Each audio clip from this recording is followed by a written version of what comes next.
You see, according to the prophecies of Daniel, the time had come for the Messiah to appear, to reveal himself to the world.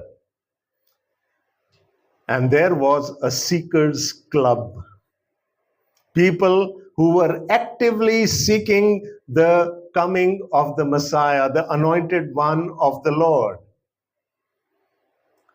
And when they heard about John the Baptist, they thought he was the Messiah.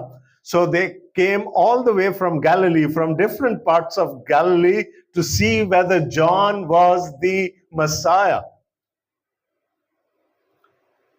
And John very faithfully says, I am not. I am not.